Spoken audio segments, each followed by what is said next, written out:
출애굽기 그렇습니다. 그러니까 1장부터 쭉 보시면 출애굽기의 내용은 사실 다시 한번 말씀드립니다만은 출애굽기는요 재미있는 게 이야기와 율법이 같이 섞여 있는 책입니다. 이야기와 율법이. 레위기는 율법만 있거든요. 거의 사건이 없어요. 근데 출애굽기는 전반부에 이집트에서 하나님이 모세를 만난 이야기, 하나님과 모세가 싸운 얘기, 그 다음에 모세가 바로를 만나가지고 일단 정치적으로 타협하려고 했다가 안 된 얘기, 그리고 다시 10가지 재앙을 통해서 바로를 압박하는 이야기, 그리고 나머지 10번째 유월절 장자를 죽이면서 이제 빠져나오는 이야기, 그 다음에 홍해에 다다라서 홍해가 갈라지는 이 이야기, 이렇게 해서 이제 영원히 이집트하고 빠이빠이를 하고, 그 다음에 나와가지고 이제 광야로 접어들어서 3개월 동안 좌충우돌 하면서 이제 3개월 동안 겨우겨우 시내산에 도착한 이야기인 겁니다. 이제 시내산에, 그까지가 시내산까지 도착한 게 일단 전반부예요. 전반부의 출애굽의 이야기입니다. 그 다음에 시내산에서 11개월 반을 머물거든요. 11개월 동안 머물면서, 그러니까 출애굽기는 기본적으로 장소가 이집트에서 시작을 해가지고요. 그 다음에 홍해를 기점으로 해가지고, 그 다음에 미디안 광야죠. 정확히 말하면 미디안 광야로 접어들어서 3개월 동안 해서 시내산에서 끝납니다. 그리고 이제 출애굽기가 어떻게 끝나냐면 시내산에서 1년 동안 머물고 나서 출발하면서 끝나는 게 출애굽기예요. 그러니까 이제 이 시내산이 마지막 여정지가 되는 겁니다. 출애굽기만큼은. 물론 이제 모세오경까지, 신명기까지 다 봐야 가나안 땅으로 들어가는 게 나옵니다만은 출애굽기는 이 시내산까지가 나오고요. 이 시내산에서 굉장히 중요한 걸 합니다. 이게 바로 두 가지 중요한 일을 하는데, 하나가 율법을 수여하는 거죠. 율법을 수여하는 거. 그래서 우리가 지지난 시간에 두 번에 걸쳐서 여기서 십계명을 공부했고요. 그 다음에 십계명에 따라 나왔던 계약법전이라고 합니다. 계약법전. 너희가 나의 백성이고 나는 너희 하나님 야훼 하나님과 너희 사이에 계약을 맺는데 너희가 어떻게 살아야 하는지. 그래서 이 계약법전, 이게 이제 이스라엘의 이제 토라의 첫 번째 토라가 되는 거죠. 그렇게 해서 율법을 수여하고요. 두 번째 하나 했던 게 바로 성막 제조입니다. 이게 굉장히 많은 시간을 차지해요. 이 성막인데, 이 성막을 제조하는 거 26장부터 이제 31장까지 설계도가 나오고, 그 다음에 잠깐 큰 사건이 있은 다음에 마지막 끝까지가 이제 성막을 짓는 실제 과정이 나오는데, 이 성막을 짓는다는 말은 무슨 말이냐면은 율법과 함께 예배를 어떻게 할 것인가라고 말씀드렸을 겁니다. 예배의 문제입니다. 그러니까 하나님과 계약을 맺어서 관계를 맺었으면 하나님에게 어떻게 나아갈 것이냐, 어떻게 나아갈 것이고, 이 죄 많은 인생 덩어리가 어떻게 거룩하신 하나님을 관계를 할 것인가. 결혼을 했으니까요. 결혼을 했으니까 살아야 될 거 아닙니까? 근데 사는데 그냥 살 수는 없고 사는 방법을 알아야 되는데, 그 사는 방법을 형식적으로 만들어준 게 바로 이 성막이에요. 그래서 이것을 우리가 예배라고 하죠. 예배라고 하고, 조금 더 구체적으로 말하면 하나님께 나아가는 법을 하는데, 그게 가장 잘 나타난 게 성막 구조입니다. 한번 자료 보실래요? 그림 보실래요? 이제는 그림을 봐야, 이게요, 성경책을 읽어서는 도대체 떠오르지가 않습니다. 이게 왜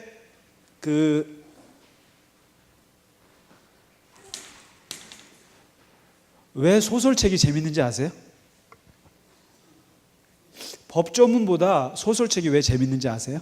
철학책보다 소설책이 재밌는 이유는 그렇죠. 그림이 그려지니까요. 근데 이제 출애굽기는 딱 26장까지는 그림이 그려져요. 25장까지는. 근데 이제 25장부터 이 성막 얘기할 때보다 그림이 안 그려져요. 이게 규빗이 도대체 몇 센치인지도 모르겠고 도대체 글로써 그림이 안 그려지는데, 그래서 이제 우리보다 조금 여기에 관심이 많은 사람들이 그림으로 그렸습니다. 한번 그림 보실래요? 보시면 성막이라고 하는 것은 움직이는 성전입니다. 그러니까 이동용 성전인 것인데, 이 성막을 기초로 해서 이 구도가 그대로 솔로몬 왕 때 성전이 되는 겁니다. 예루살렘 성전, 그 다음에 예수님 당시에 또 그 헤롯 성전, 그 성전의 구조가 되는데, 이렇게 그리면 됩니다. 대략 이제 그 성막을 그려라, 성막을 만들어라 하는데, 요 길이가 한 22m 정도 될 겁니다. 그 다음에 요 길이가 한 45m 정도 되는 거죠. 그러니까 뭐 큰 저택 정도 되겠죠. 45m면 어느 정도 될까요? 이게 몇 메다가 될지 모르겠는데, 권 집사님 아세요? 45m는 어느 정도인지 대략? 그래도 좀 크게 나오죠. 그래요? 이거보다는 작겠죠, 우리 본당보다는. 본당 45m면 더 큰가요? 더 길 수 있죠. 22m면은 그렇죠. 요 폭 정도. 그러니까 작진 않아요.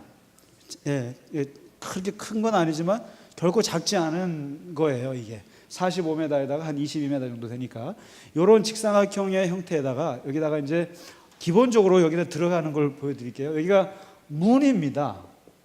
문이 있어요. 그리고 여기가 이제 이렇게 여기 한 2m 정도 되는 기둥이 있어가지고 이제 울타리를 칩니다. 울타리를 친 형태인데, 문이 있고요. 딱 들어가면서 뭐가 일단은 첫 번째 관문에 있냐면은 번제단이 있습니다. 번제단을 만들고, 그 다음 단계에 들어가면은 물두멍이 있어요. 물두멍. 놋대야에다가 물을 담아 놓습니다. 물이 조금 더 와야겠다. 네. 번제단이 이 정도에 있다고 치고요. 그 다음에 여기를 통과하고 나면은 물두멍이 있고, 여기에 이제 성소가 있습니다. 그러니까 여기를 뭐라고 하냐면 뜰이라고 합니다. 뜰. 성막 뜰이라고 하고요. 그 다음에 여기를 성소라고 합니다. 성소. 기본적으로 성소고요. 성소고, 이 성소 중에서도 두 개로 나눠요. 앞부분에 있는 여기를, 이게 이제 성소입니다. 이게 성소. 여기가 이제 성소가 되고요. 그 다음에 더 깊숙이 들어가면 뭐가 있냐면은 이게 이제 지성소입니다.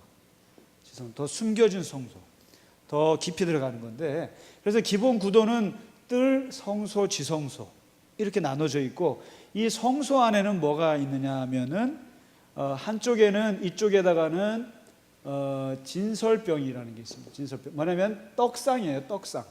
12개의 떡, 12개의 떡을 이렇게 담아놓은 그릇이 한쪽에 있고, 진설병상이.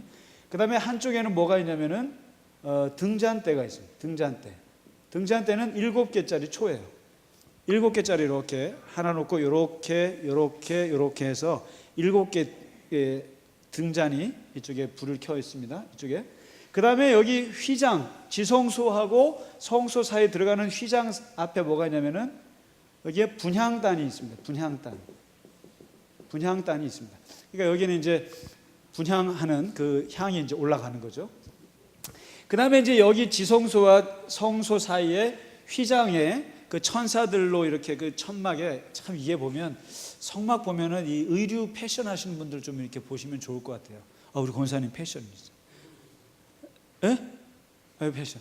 그래서 거기 보면 이렇게 천사들 이렇게 형상화해가지고 이렇게 휘장을 이렇게 막아놨는데, 그 휘장을 들어가면 여기에 딱 하나의 물건이 있어요. 지성소에는 물건인데, 이걸 뭐라 그러냐면은 법궤라고 합니다. 법궤라고도 하고 언약궤라고도 합니다. 언약궤, 뭐 증거궤 이런 말로 하는데, 이 법궤 안에 들어가 있는 물건이 중요해요. 이게 이제 여기 그림 보시면, 여기는 안 나와 있구나. 이 법궤 뚜껑이 있는데 뚜껑에 이렇게 그 천사 둘이서 날개를 쫙 붙이 되게 멋있어요. 그 무슨 나이키 그거 같기도 하고 하여튼 그 천사 그룹이라 그러거든요. 그룹. 예, 천사 날개 달린 천사 둘이서 날개를 쫙 붙여가지고 딱 이렇게 하는데 이게 뚜껑인데 뚜껑을 열면 여기에 세 가지 물건이 있습니다. 뭐냐면 십계명이 있고요. 법궤 안에. 그 다음에 40년 동안 먹었던 음식 뭔지 아세요? 만나를 담은 항아리. 그 다음에 홍해를 건널 때 썼던 상징적인 물건, 지팡이. 쌍난 아론의 지팡이라고 합니다. 지팡이 3개가 딱 들어있어요. 이게 구도가 전부예요. 성막을 이렇게 짓고, 그 다음에 이제 이 전진할 때 항상 성막을 중심으로 12지파가, 이제부터 이제 그 지파가 지겹게 나오는데요. 12지파가 이 성막을 중심으로 진을 치라. 그렇게 해서 뭐 여기 이제 12개 지파들이 이 주변에 진을 치게 됩니다. 이런 이제 구도인데, 여기서 이제 그 문을 뚫고 들어와서 뜰에 들어가서 기본적으로 사람들이 이 번제단에서 이제 이 과정을 거칩니다. 그래서 요까지 가는 과정을, 이거를 이제 소위 말해서 예배 과정인 거죠. 그래서 요거 하나하나에 무슨 의미가 있는가, 이것이 무슨 의미가 있고 하나님을 만나기까지 그 필요한 과정들이 무엇인가, 이제 이거를 보면서 여기서 오늘날 예배 순서나 예배의 중요한 신앙 요소들이 여기서 어느 정도 단초를 찾을 수가 있어요, 사실은. 그래서 이 성막이 사실 이 구도가 되게 중요합니다. 그래서 불완전한 인간이 완전한 하나님을 어떻게 만나야 하는가, 그러면서 무엇이 제거가 되고 무엇이 필요하고 무엇이 덧붙여져야 하는가, 이거를 이제 성막에서 보여주는데, 일단은 이제 문이 2개죠, 사실상.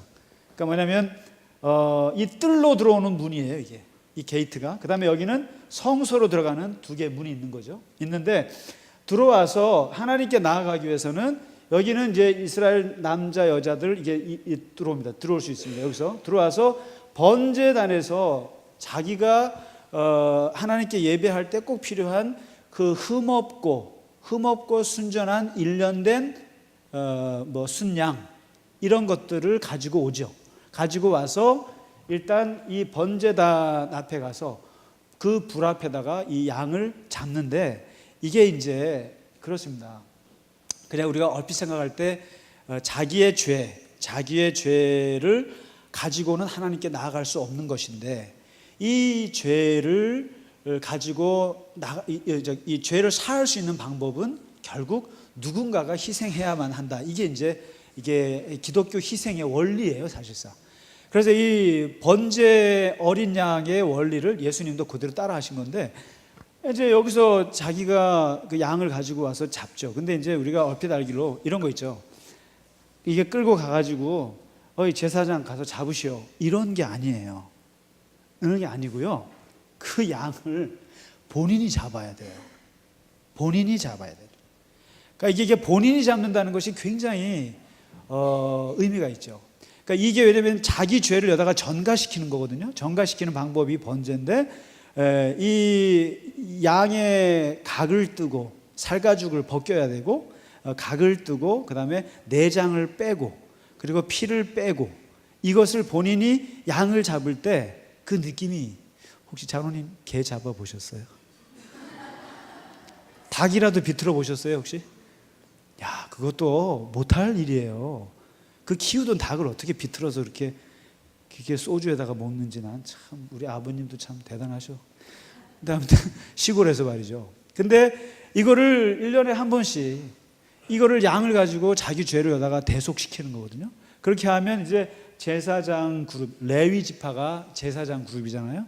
그 친구들이 이제 각을 뜨는 것 이렇게 해주고 해서 완전히 여기다가 태워요. 그래서 자기의 모든 죄를 이 양에게 전가시키는 이 과정, 이게 속죄의 과정입니다.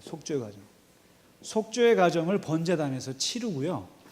그 다음에 이제 여기서 일반인들은 여기서 끝나고, 제사장이 이제 이것을 해주고 나서 물두멍으로 갑니다. 물두멍에 가서 손을 씻어요.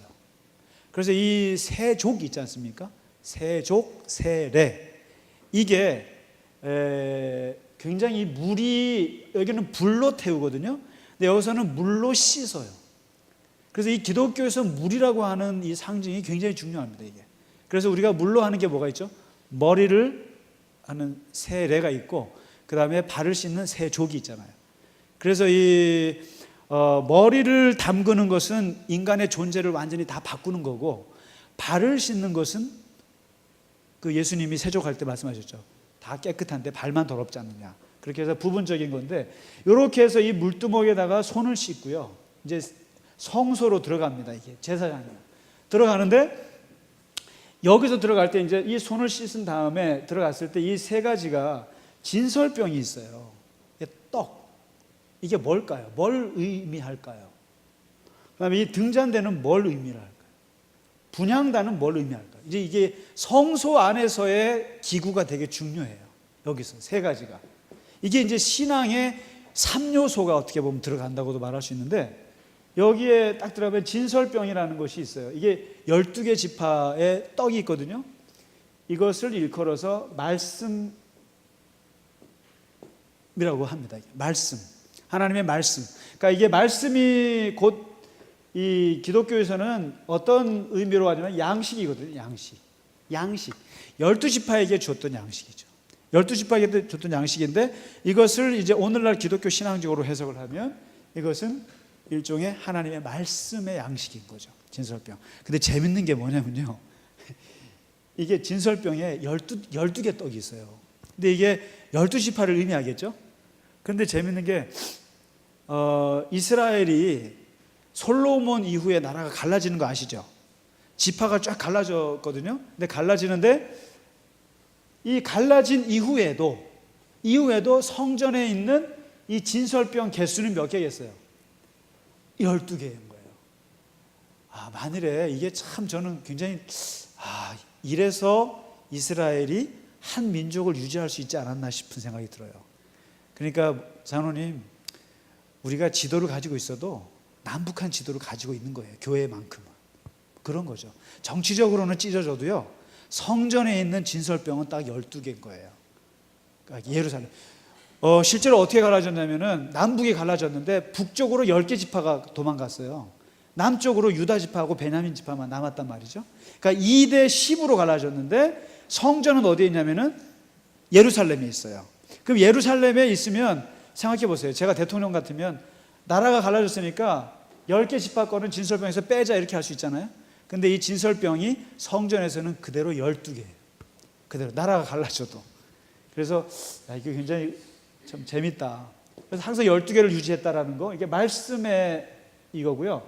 그 다음에 이 등잔대를 보실래요? 등잔대는 요게 7개의 초를 하는데, 이거는 사실 성령의 빛을 뜻합니다. 성령의 빛. 성령의 빛을 의미합니다. 이게 등잔대. 그래서 항상 이 등잔대는 켜져 있어야 되고요. 켜져 있어야 되고, 여기서 항상, 그래서 이게 말씀과 성령의 빛, 이게 이제 의미를 하는 것이고, 그 다음에 중요한 게 이 분향단이에요.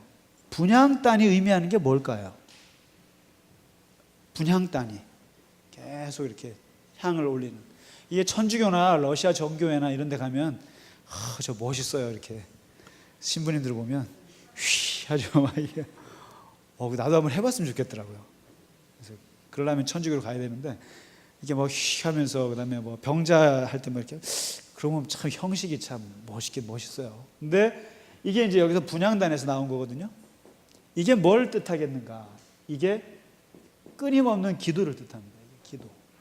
그러면 이 성소 안에 있는 세 가지 물건, 이게 이제 하나님께 나아가는 사람들에게 있어서 하나님과 교제하고, 죄 많은 인간이 하나님과 어떤 교제하고 어떻게 하나가 되는 과정에서는, 일단 번제단에서 자기의 죄를 속죄함을 받고, 그리고 자잘한 그 물두멍에서 그것을 자기를 정리하고 씻은 다음에 하나님의 말씀으로 채우고, 그 다음에 성령의 빛 안에서 끊임없는 기도. 그래서 신앙의 요소를 말하라면 이게 전부예요, 사실상. 기도와 말씀. 그렇죠. 기도와 말씀, 그리고 이 성령 안에서. 이 세 가지가 성소 안에서 비치가 되어 있는 거죠. 그리고 이제 마지막이 이제 여기서 되게 무서운데 이 휘장입니다. 휘장. 이제 제사장이 딱 1년에 7월 달에 한 번 들어가는 곳이 바로 이 지성소예요. 한 번 들어갑니다. 이거를 뭐라면 대속죄일이라고 그래요. 근데 이 지성소에는 근데 제사장조차도 잘못 들어갔다가는 죽어서 나와요. 그래서 그 사가랴 있죠? 사가랴. 요한의 아버지. 그 요한의 아버지가 사가랴가 벙어리가 된 이유가 뭔지 아시죠? 그 지성소에 들어갔다가 사고가 난 거예요. 지성소에 들어갔다가 그 나이 많은 할아버지한테 아들을 주겠다는 그 천사의 말을 듣고 그걸 어떻게 믿을 수 있습니까? 그 믿지 않는다 그래가지고 그냥 너 6개월 동안, 8개월 동안, 10개월이죠? 애기가 임신이 몇 개월이죠? 10개월인가요? 네, 너 애기 날 때까지 벙어리로 살아라 했고 벙어리가 됐는데 그게 어디 가서 이 지성소에 가서 사고가 난 거예요. 근데 이 지성소에서는 사고가 하도 많이 나서 제대로 하나님 앞에 나가지 못하고 형식을 못 갖추거나 오죽하면 그 아론이 제사장 지파의 원조예요. 제사장의 원조거든요. 모세 형님. 근데 이 아론의 두 아들 나답과 아비후인가요? 그거 혹시 아세요? 나답과 아비후죠. 이 두 아들이 제사를 지낼 때 원래 원래 정해져 있는 불을 써야 되는 거예요. 그런데 이게 원래 하늘에서 오는 불, 번제단의 불을 그것을 써야 되는데 그 룰을 지키지 않고 그냥 이렇게 쉽게 말하면 라이터 가지고 이렇게 불을 붙인 거죠. 쉽게 말하면. 그랬다가 둘이 죽어요. 그러니까 이런 사고가 나요. 그 다음에 실제로 그래서 이제 지성소에 들어갔다가 사람이 하도 죽어서 나오니까 그러면은 죽어서 며칠이 돼도 안 나오는 거죠. 안 나오니까 아이고 우리 제사장님 구하러 가겠다가 들어갔다가 그 사람도 죽는 거죠. 그러니까 어떻게 할까요? 나는 죽기는 싫으니까. 그래서 어떻게 하는지 아세요? 네, 허리에다가 끈을 묶어요. 네, 허리에 끈을 묶어가지고 들어갔다가 죽으면 잡아당기는. 며칠에도 안 나오면 잡아당기는. 나는 죽을 수 없으니까. 그만큼 이 지성소의 하나님의 거룩함은 굉장히 무서운 거였죠. 그래서 이제 이 지성소를 아무나 못 들어가는 딱 1년에 한 번 제사장이, 그러니까 여기에 이 제사장이 여기에 들어가는 이게 걸린 사람은 뭐 엄청난 이제 기도와 준비로 이제 이걸 해서 그 준비를 해야 되죠. 근데 자칫 잘못했다가 이제 죽음을 당하니까 그렇게 해서 이 지성소에 들어가는데 막상 지성소에 들어가면 별거 없죠. 딱 이 세 가지 십계명, 만나, 지팡이, 이 세 가지 물건을 왜 넣었을까요? 이 세 가지가 뭘 의미할까요? 이 십계명 세 가지가요. 이게요, 이제 광야 생활 40년을 한 이스라엘 백성들이 이것만 딱 보면 가슴이 짠한 거예요. 이게요. 이 가슴이 짠한, 이 세 가지 물건을 보면 하나님, 이런 거죠. 하나님.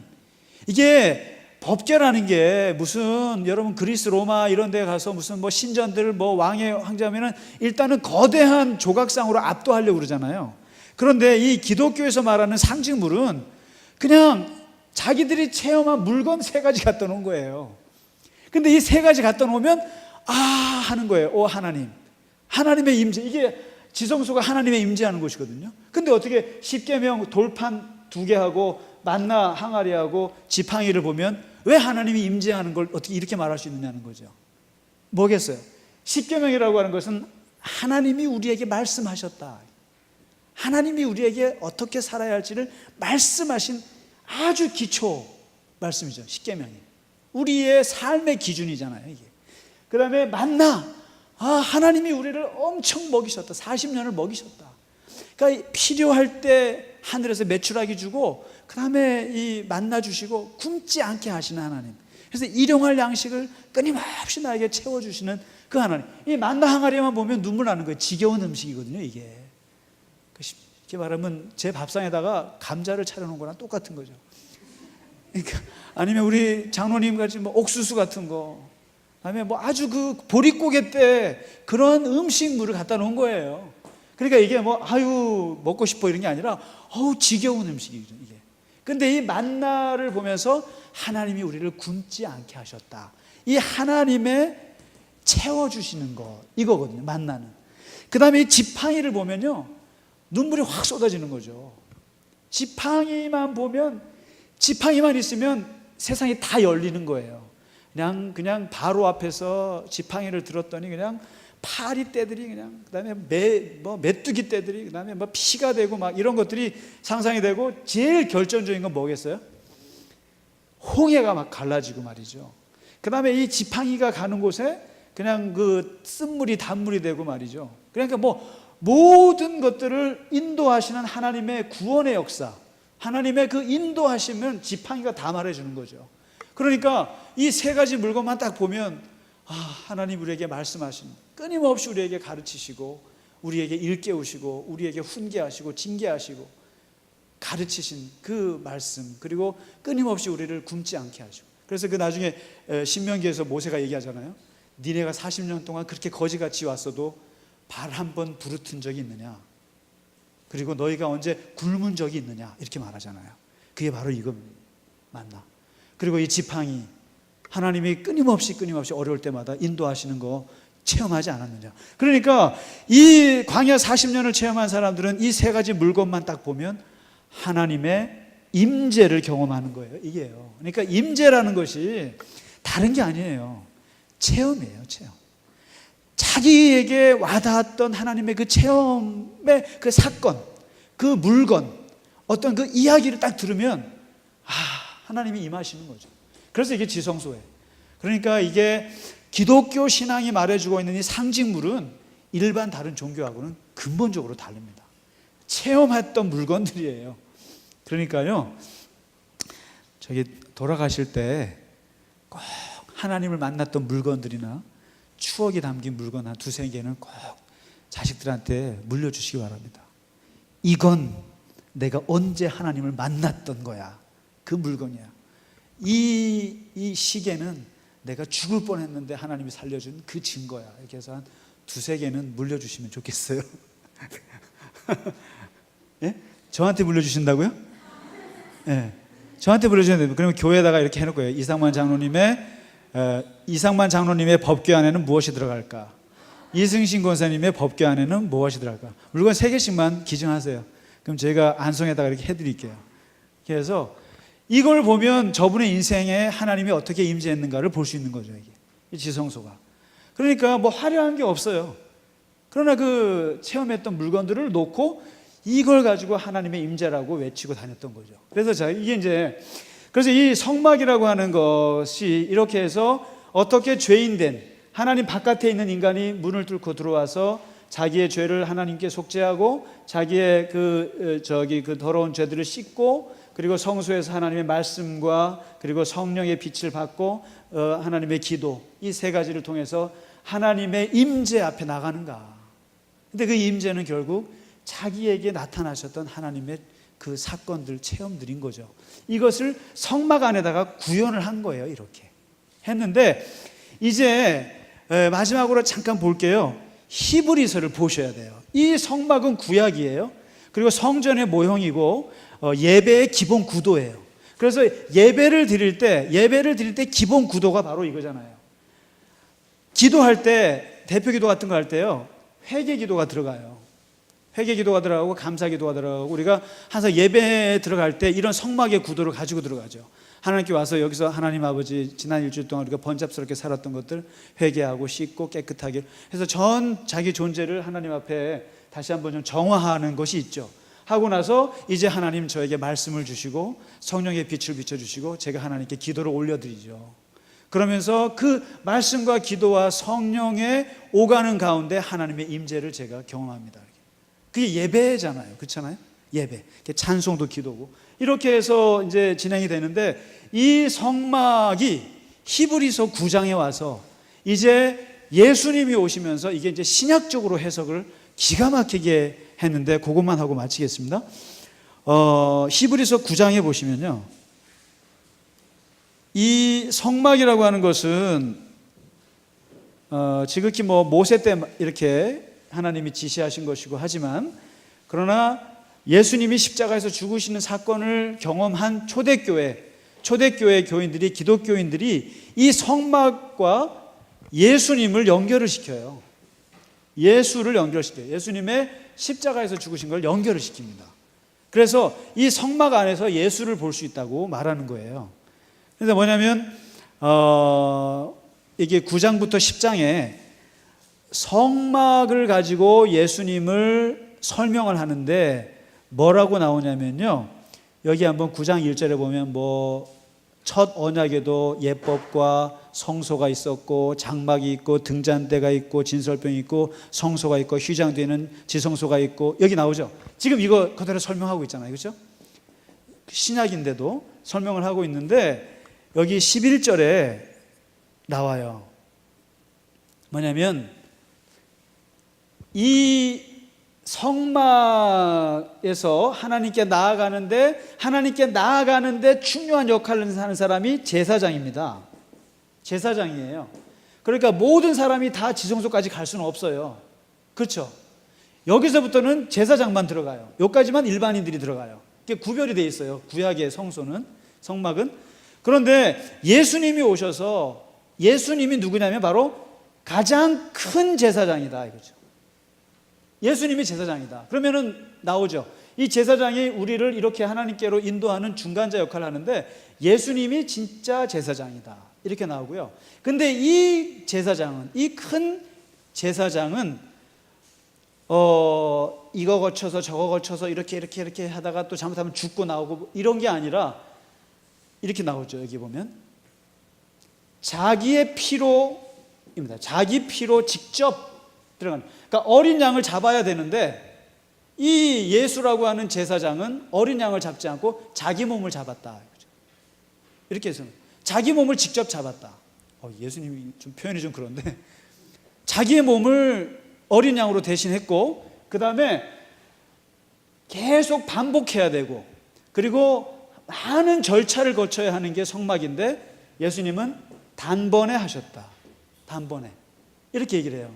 그래서 14절에 보시면 영원하신 성령으로 말미암아 흠없는 자기를 하나님께 드린 그리스도의 피가 어찌 너의 양식을 죽은 형실에서 깨끗하게 하고 살아계신 하나님을 섬기지 못하게 하겠느냐 이런 식으로 얘기를 하면서 결국에 이 성막에 하나님께 우리를 인도하시는 분이 예수님이고 직접 자기가 어린 양이 되셨고 그리고 단번에 하나님께로 나가게 하셨다. 예수만 믿으면 예수 안에만 있으면 우리는 이런 제사장이나 이런 걸 거치지 않고 바로 하나님께 나아갈 수 있는데 이 대표적인 사건이 뭐냐면 지성소를 열어 제낀 사건이 바로 십자가에서 예수님이 숨이 딱 넘어갔을 때 거기 표현들 보면 복음서에 보면 재밌는 일이 막 벌어지죠. 하늘이 흐리고 땅이 막 지진이 나고 막 죽은 성도들이 막 나왔다 막 그러잖아요. 거기서 하나 딱 생기는 하나의 그 현상이 있었죠. 그게 뭔지 아세요? 휘장이 찢어지는 게 나와요. 네. 그 성전에 있는 휘장이 바로 이 휘장이에요. 이 지성소와 성소 사이에 있는 휘장이 예수님이 숨을 딱 넘기시자마자 휘장이 쫙 찢어졌더라 이렇게 나와요. 이게 뭘 뜻하느냐 바로 이거예요. 단번에 제사장도 대제사장이 겨우 들어가는 이 휘장 이것을 예수님이 찢었다는 거예요. 자기 몸을 찢음과 동시에 휘장을 찢어서 우리가 직접 하나님께로 나아갈 수 있는 길을 열어주셨다. 이게 그래서 이 히브리서가 바로 이 성막을 설명하면서 예수님이 바로 이렇게 해서 우리의 길을 당신이 직접 하나님께 나아갈 수 있는 길을 열어주셨다. 그래서 우리가 예배 드릴 때 양 한 마리씩 안 끌고 오셔도 되는 겁니다. 만일에 이 예수님의 이게 없었으면 우리는 지금도 매일같이 양을 한 마리씩 끌고 오거나 돈 없는 분들은 비둘기 가지고 오셔야 되고요. 그리고 돈 많은 분들은 소 끌고 오셔야 돼요. 그렇게 해서 매일 여기서 피바다를 만들어서 하나님께 나아가는 거다가 그러다가 또 잘못 나가면 죽어서 나오고 말이죠. 근데 이 예수님이 당신이 직접 어린 양이 됐기 때문에 그리고 당신이 몸을 찢듯이 휘장을 찢어서 직접. 그래서 이 기독교 신앙의 핵심은 직접성입니다. 사실 직접성. 하나님과 나서의 직접성. 그래서 이게 예수님께서 길을 열어주셨고 바울이 깨달았고 이걸 1500년 후에 루터가 다시 깨달았죠. 누구나 하나님께 나아갈 수 있다. 누구나 성경을 볼 수 있고 누구나 하나님께 기도할 수 있다. 그 전에는 다 제사장 거쳐야 되고 이거 거쳐야 되는데, 그래서 이거를 신약적으로 해석하지 않으면 또 이상하게 되는 거죠. 그래서 일단 성막을 오늘 공부했습니다. 예, 고생 많으셨습니다. 네. 그냥 간단히 오늘 말씀드렸습니다. 혹시 질문 한두 가지 받고 마치겠습니다. 네. 네네네네. 예.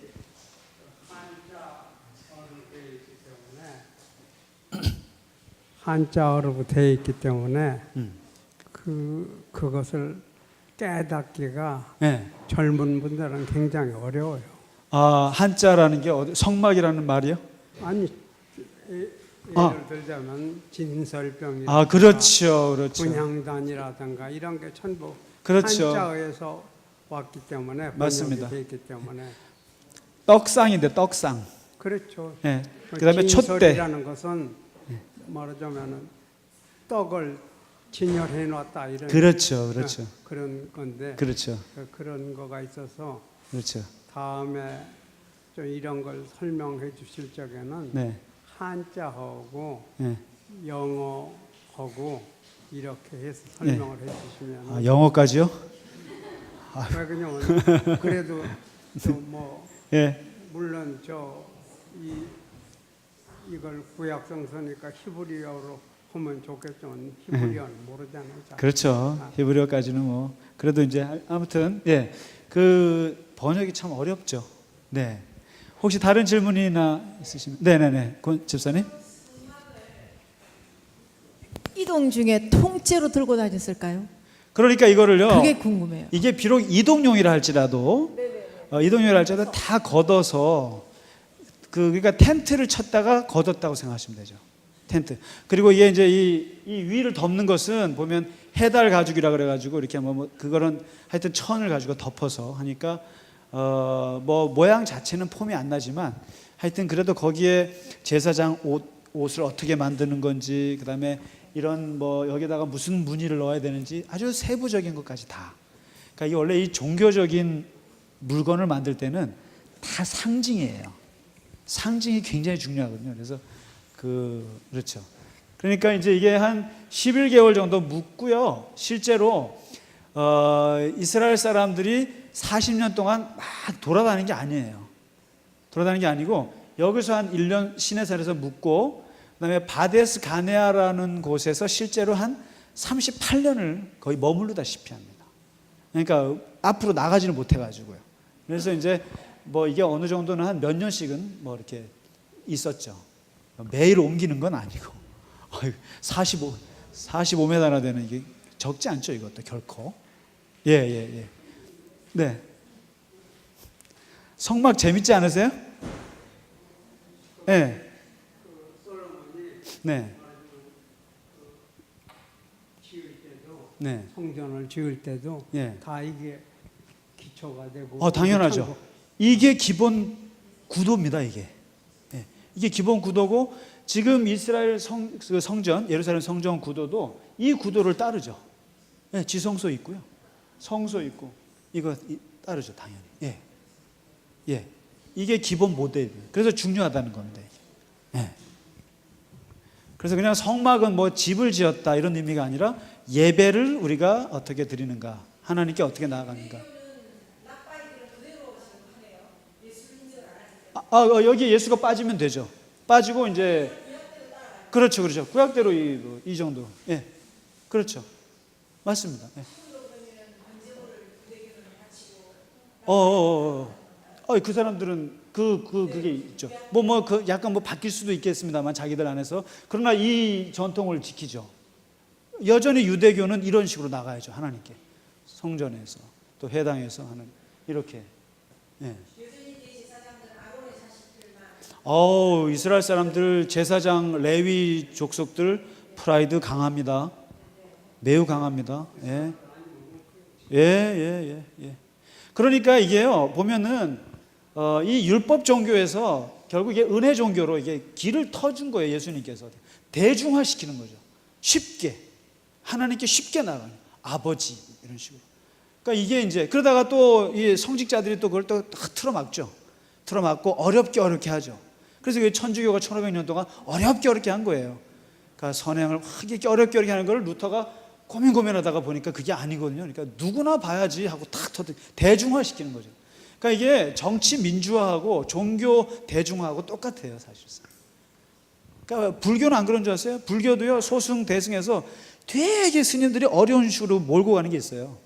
그래서 뭐 공부해야 된다, 몇 년 해야 된다, 뭐 공부해서 이렇게 해서 이렇게 하는데, 근데 그 성철 스님 같은 경우는 웃기지 마라, 그냥 네 마음대로 깨달아라, 이렇게 얘기죠. 지팡이 한 대 맞고 화두를 얻었다 이런 식으로. 근데 그게 일종의 어떻게 보면 누구나 깨달을 수 있다, 이걸 여는 거죠. 근데 이 종교 안에는 다 그런 갈등이 있어요. 맞습니다. 예, 그러니까 예수님 굉장한 거죠. 길을 직접 열어버렸으니까 어디 이게 꿈도 꿀 수 없는 거죠. 휘장이 열렸다는 것은. 예, 이게 어떻게 가능하죠? 직접 나간다는 것은 말할 수 없는 거예요. 그러니까 이제 중세 천주교가 자꾸만 사제를 통해야 된다, 사제를 통하라 이렇게 했는데 루터가 그걸 깼으니까 얼마나 미웠겠어요. 예, 사제들의 밥줄이 끊어지는 거죠. 저도 약간 두렵습니다, 그런 면에서. 이게 목사들 밥줄 끊어질까봐 공부 열심히 해야 될 것 같아요. 네. 제가 이 교회에 온 걸 굉장히 기쁘게 생각하고 있어요. 왜요? 요새 다시 개독교라는 얘기 때문에 예. 개독교라고 하죠. 예. 그래가지고 정말 뭐랄까 약간 천주교에서 막 어렵게 만든 것처럼 예수님의 진리를 가리고 있는 사람들도 많잖아요. 개신교에 비해서. 예. 그게 사실은 목사들이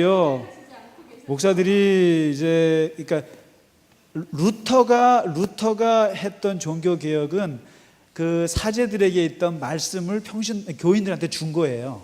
그게 제1 개혁이고, 오늘날 개혁의 핵심이 뭐냐면 목사들이 가지고 있는 사역권, 목사들이 가지고 있는 사역을 교인들에게 넘어가는 게 제2의 종교 개혁이라고 해요. 그러니까 예를 들면 목사가 말씀 전하고, 목사가 뭐 성례지원 집행하고, 그 다음에 사역하고 기도해주고 이런 것들 있잖아요. 보통 목사들이 했던 것들이 교인들도 다 가는 거예요.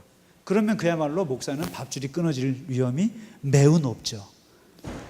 그러나 그게 사실 그래야 하는 것이 종교개혁 정신이고 기독교 정신이 맞아요. 무슨 그렇게 독점할 수 있는 게 있나요? 그러니까 서로 기능적으로 나눌 뿐인 거지, 어느 정도 나누는 것이지. 사실 그래서 지금 이제 그 신사도 운동하는 분들은 이런 분들이에요. 그냥 일반 교인인데 신학을 공부하지 않으셨는데 어느 정도 목회자에게 배워서 선교지나 이런 데서 자기가 예배 진도를 해요. 말씀도 전하고, 그리고 심지어는 세례까지 줍니다. 그러니까 이제 막 기존 교단 목사들은 난리가 나는 거죠. 이단이라고 하는데 그 속에 뭐가 있냐면 밥줄 문제가 걸려 있어서 그래요. 솔직히 말씀드려요. 밥줄 문제예요.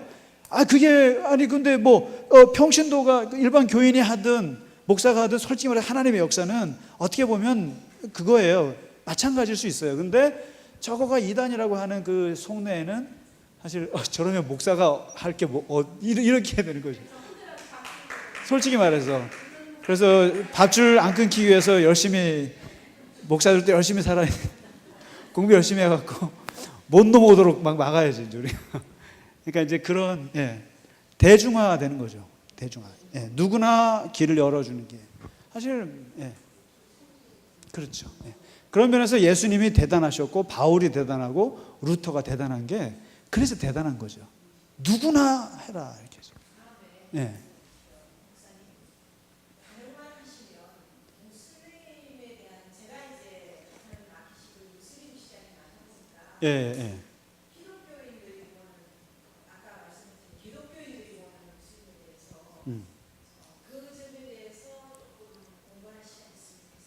좋죠.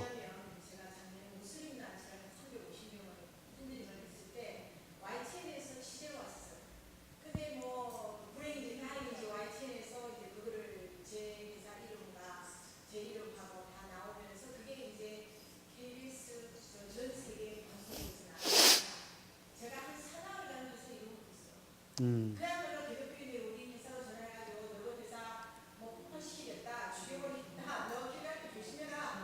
그게 다 우리나라 기독교인이 전화했어. 지난번에 저희가 터키 그리스 갔다 왔잖아요. 근데 이제 마지막 그 행선지가 이제 이스탄불이에요.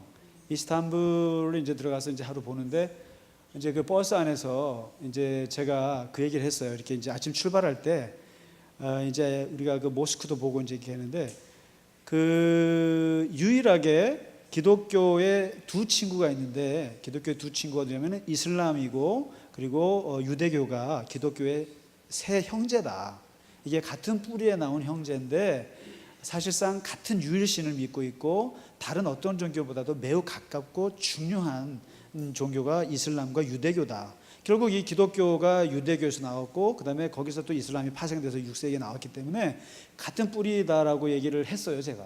그래서 이제 이렇게 좋게 생각해라 이거죠. 근데 그 얘기를 했더니 이제 거기 거기서 17년 동안을 가이드 하셨던 그 이제 관광 가이드 그분이 사실은 이렇게 이스탄불에서 무슬림에 대해서 이렇게 얘기하는 목사님을 자기가 17년 동안 처음 봤대요. 그게 뭐냐면 대부분의 목사님들은 이스탄불 오면은 눈 감고 잔대요. 그러니까 이제 이렇게 거기가 다 이제 무슬림 소피아 성당이 다 무슬림으로 바뀌었잖아요. 그런 것들이 이제 보이는데 보기 싫다는 거예요. 이게 무슬림의 흔적들을 보기 싫다는 게 다 눈 감고 계신데 어떻게 이제 제 같은 발언을 하는 건 처음 봤다고. 그러니까 이게 무슨 말이냐면 그만큼 기독교인들의 인식이 너무 배타적이에요. 너무너무 이게 일종의 그거는 신앙이 아니에요. 그거를 신앙이라고 자랑할 건 아니고 그거를 믿음이라고 얘기하면 안 되는 거예요. 그러니까 그냥 그런 면에서 좀 안타깝더라고요. 왜 이렇게 속이 좁을까? 우리가 큰 하나님을 모시고 있는데 왜 이렇게 그런 자잘한 종교들에 대해서 이렇게 그냥 여유가 없을까? 여유를 부린다고 해서 내 신앙이 없어지는 게 아닌데. 그래서 이제 그런 게 있었죠. 그러니까 그만큼 그러니까 그게 싸울 대상은 아니에요. 거기에 특별히 그 펀더멘탈리스트들이 문제예요. 기독교도 이 근본주의자가 문제예요. 그러니까 이 근본주의자들이 문제가 된 거지 대부분의 무슬림들을 그렇게 보면 안 돼요. 또 그렇다 하더라도 그렇게 서로 싸워서 뭐예요? 그만큼 싸웠으면 됐지. 200년 동안 싸웠으면 됐지. 기독교하고 십자군 전쟁. 무슬림이랑 200년 싸웠으면 됐지. 뭘 또 싸워요? 그러니까 천주교는 무슬림을 욕 안 해요. 자기들이 실컷 싸웠기 때문에. 몰라, 그런지 모르겠어요. 그러니까 종교 전쟁은 안 돼요. 유치한 거예요, 진짜. 아무튼 고생. 제가 예전에 대학 때 종교학을 들었었는데 기독교가 왜 이렇게 우리나라 기독교가 왜 이렇게 배타적이냐면은 그 시대적으로 제일 종교 중에서 제일 늦게 들어왔기 때문에 제일 배타적이라고 말씀하시는 경우들. 그것도 맞습니다. 제일 늦게 들어왔다. 원래 인생을 조금 살아본 애들이 좀 더 하죠. 한 50년, 60년, 70년 사신 분들은 인생을 좀 너그럽게 보죠. 근데 꼭 젊은 애들이 막 투쟁하는 거죠. 20대 때 투쟁하지 40대, 50대에서 투쟁하는 사람 없죠.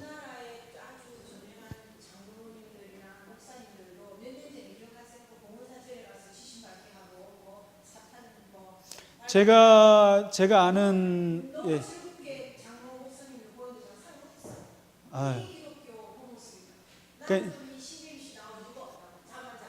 그렇죠. 이게 참 저희 선배 교수님이 그 봉헌사에다가 이렇게 해갖고 깨뜨린 거에 대해서 정말 미안하다고, 같은 목사로서 미안하다고 해서 돈을 걷어서 돈을 좀 기금을 해서 이제 주는 운동을 벌였어요. 근데 그 학교에서 잘렸어요. 제 손원영 교수라고 하는 분인데 참 기가 그러니까 이게 어떻게 보면 좀 같은 기독교들 어떻게 보면 무서워 막. 저는 솔직히 말씀드리면 새사랑 교회는 적어도 그러한 이 상식을 벗어나거나 또 교양 없는 크리스찬이 되는 건 정말 저는 새사랑 교회만큼은 안 했으면 좋겠다는 그런 거는 고맙습니다. 수고 많으셨습니다.